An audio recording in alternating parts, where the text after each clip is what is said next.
Hello and welcome to Muscle for Life. I am Mike Matthews. Thank you for joining me today for another book club episode where I share my thoughts on a book that I've read recently or not so recently. It can be one I've read some time ago but haven't recorded an episode on. And I explain what I liked about this book, why I'm recommending it, and then I share my top 10 takeaways from the book, because chances are if you like most of the takeaways that I share, at least half of them, let's say, if you like at least 5 or more, you probably are going to like the book. And so in today's episode, I am talking about the book How to Raise Successful People by educator and journalist Esther Wojcicki. And in this book, she shares a thoughtful and holistic philosophy of parenting with 5 pillars: trust, respect, independence, collaboration, and kindness, which makes the acronym TRIC, which doesn't really fit thematically, to me at least, implicitly or explicitly, but it does help you remember the individual components. So TRIC it is.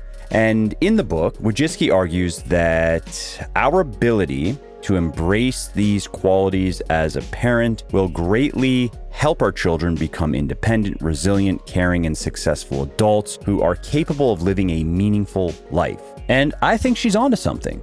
But before I explain why, a couple of caveats. One, this book is heavy on personal anecdotes to the point of maybe seeming a little bit self-aggrandizing. I didn't take it that way, but if you look at the negative reviews of this book on Amazon, you will see a number of people saying this. And so you may be one of those people when you read the book. So just giving you a heads up. Also, the book is light on implementation ideas.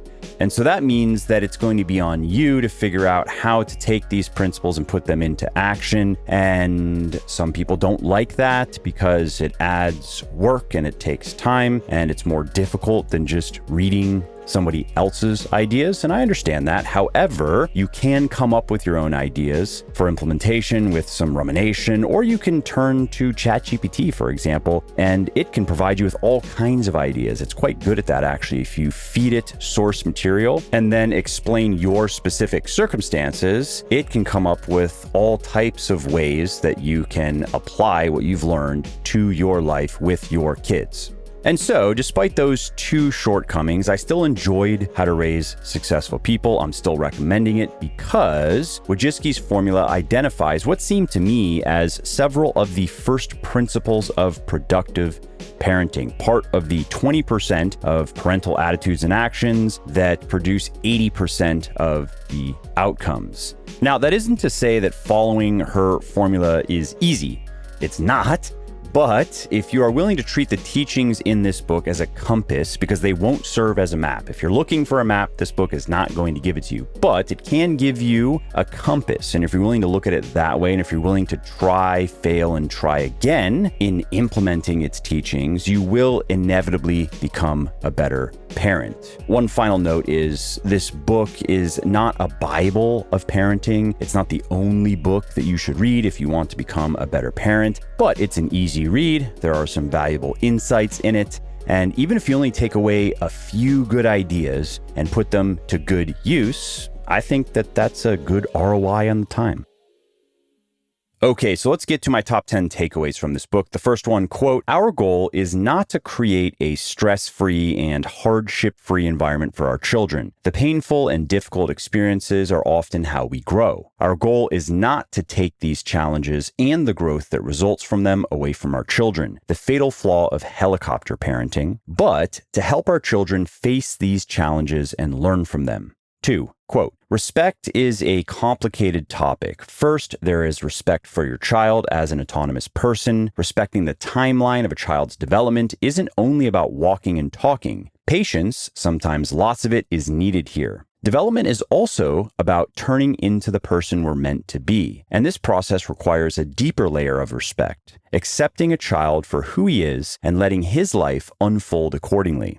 Kids need to be allowed to take the lead. That means you follow them. Children know who they are. Your job is to honor and respect that." 3, quote, "Your children will see you make mistakes. They will learn more from how you respond to your own mistakes than from the mistake itself." 4, quote, "Students often don't know why they're learning something. Asking why is so important to kids, and they deserve a better answer than because it will be on the test. By the time kids reach middle school, they give up asking and focus on getting a good grade. To increase curiosity, it is important to address the why questions. 5. Quote, in one study, a test based on NASA's recruiting process for engineers and rocket scientists was used to measure creativity and innovative thinking in small children. At age 5, 98% of the kids had genius-level imaginative abilities. By age 10, only 30% of the children fell into that category. Want to guess how many adults maintain their creative thinking skills after making it through our educational system? Just 2%. 6. Quote, the best way to teach the importance of family is to have fun together. The more positive experiences, the more support the child feels. It can be just playing a board game or going to the park or jumping on a trampoline. 7. Quote, if you ask me, the single most important life skill we model for our children is our ability to have functional relationships with other people. The happiness we experience in life is determined by the quality of our relationships. This, perhaps more than anything else, sets our children up for success or failure as adults. 8. Quote, in a 2014 analysis of 3 decades of research on family structure and the well-being of children, Dr. Jane Anderson concludes that with the exception of abusive relationships, children fare better when parents work at maintaining the marriage. Dozens of studies point to the adverse effects of divorce, including reduced time with each parent, loss of economic and emotional security, decreased social and psychological development, impaired cognitive and academic development, and a decrease in physical health. Interestingly, additional research has found many of these same effects in the parents. 9. Quote, 1. Give your child a vivid sense of how empty and non-gratifying a life without purpose is. If you have nothing to believe in, you don't attach yourself to anything, you don't develop a purpose and follow it, you aren't serving others. Even though hedonism is fun for a little while, it gets old fast and you get bitter. 2. You must vividly portray the joy of living a meaningful life, whether it's through stories, theater, religion, or modeling purposeful behavior yourself. We have to teach our kids what meaning looks like. And it doesn't look like a new Mercedes and a vacation home on Cape Cod. Meaning is connection, relationships, contribution, and service. That's what our children should understand about a life well lived. And finally, we have number 10, quote, parenting may start small, but it has profound implications. We all share the future, and the way we treat our children is the way they'll treat the world. Do you sometimes lack the energy and the motivation to get into the gym? Do you sometimes want to hit the snooze button instead of the squat rack? And are you sometimes just not able to give 100% in your workouts? If so, my pre-workout Pulse is for you. It is a 100% natural supplement that increases energy, improves mood, and sharpens mental focus, increases strength and endurance, and reduces fatigue. And the reason it's so effective is simple. Every ingredient in Pulse is backed by peer-reviewed scientific research and is included at clinically effective levels, the exact amounts used in the studies that found benefits. Pulse is also naturally sweetened and flavored, and it contains no artificial food dyes or other chemical junk.